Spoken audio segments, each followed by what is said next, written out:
deadliest mass shooting since Sandy Hook in 2012. Massacre. 9 people killed when a man walks into a prayer meeting in a Charleston. In Tennessee, authorities searching for a motive in the rampage that ended with 4 Marines. Year-old gunman opens fire in a crowded movie theater in Louisiana, killing 2 people, wounding 9 others. Killer, the gunman, who killed 9 people in an Oregon. In Colorado, a 57-year-old man behind bars this morning after a deadly shootout at a plant. Alright guys, I've been trying very hard to make this video and I just keep getting worked up and I don't want to offend anyone. I just want to say something very, very quick. My daily routine starts off with my wife and myself when we get up and we have our caffeine and our breakfast and we enjoy one another's company and we sit together and we watch the news. We go on social media. She checks emails and handles work and does things like that before we really get into our day. We spend our time, her and I and my daughter, and we gather in our living room and the news is on. And my daughter used to hate the news, and she's been watching it lately and seeing interesting things. She's become very involved in what's going on in our community, our nation, and the world.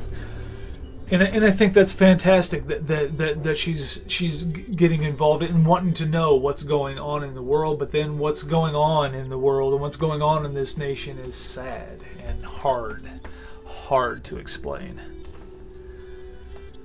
I want my daughter to know that good cops are there to help her. Good cops are there to uphold the law and keep her safe. But it's hard to explain that when you see what's going on in the news. I watched the Alton Sterling video and it was the hardest video I've ever seen. It was very graphic and just hard to watch, and I watched it and it's hard. My daughter has not seen this, but she knows the story and she knows that it's happened twice. And that video was burned in my mind. To see a man on his back, virtually helpless, 2 cops holding him down. The camera pans away, and when the camera pans back, you see a man dying. And it seemed to me that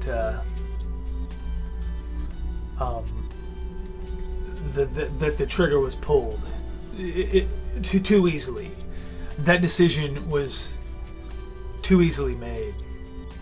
My daughter has not seen that video, and I won't let her see that video. She has watched. You know, she knows the story. She knows that it's happened twice.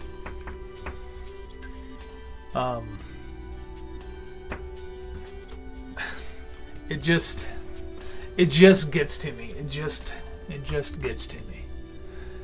It seems like it's only getting worse, and I want so bad. I wish so bad that I could do something to help, but it's like.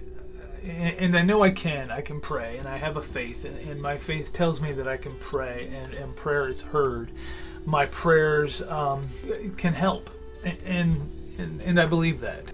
But I live this life. I wake up every day and I'm comfortable and I feel safe, and I feel like I can walk out my front door and I can get in my car and I can drive down the street without fear of being pulled over and shot. And I don't feel guilty for that. I'm glad that I can feel that way, but then I start to wonder, like, when is it going to get to the point in my little community, in my little safe zone, where it doesn't feel so safe anymore? And I have, my kids are growing up, and I'm going to have grandkids, and my grandkids are going to grow up in what? It's only getting worse, and it seems day by day by day it gets scarier and sadder and more tragic. We only can hope that it gets better. You know, I just wanted to put something out there, and I want to let you guys know, and anybody who's watching, and that these families of these people, of these men that their lives have been taken, that I'm sorry, and that my heart goes out for you, and that this should have never have happened, and I'm praying. and I'm praying hard, and I'm praying more now than I've ever prayed in a long time. You know, I get so wrapped up in my comfort zone that that the need for prayer, and I hate to say this, but that the need for prayer just wasn't there. Like, I felt like life was going good for me, and in my little inner circle of this great big vast world, everything was fine, and everything was happy. And as I get older, I feel more compassion,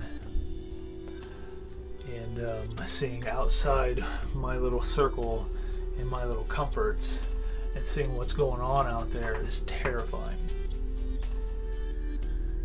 And I'm praying, and I think we all should. But anyway, that's how I feel today. I want it to be better, and I want my kids and your kids and our grandkids, and I want everybody in the future of this nation and this world to have a comfortable, safe, happy place to live.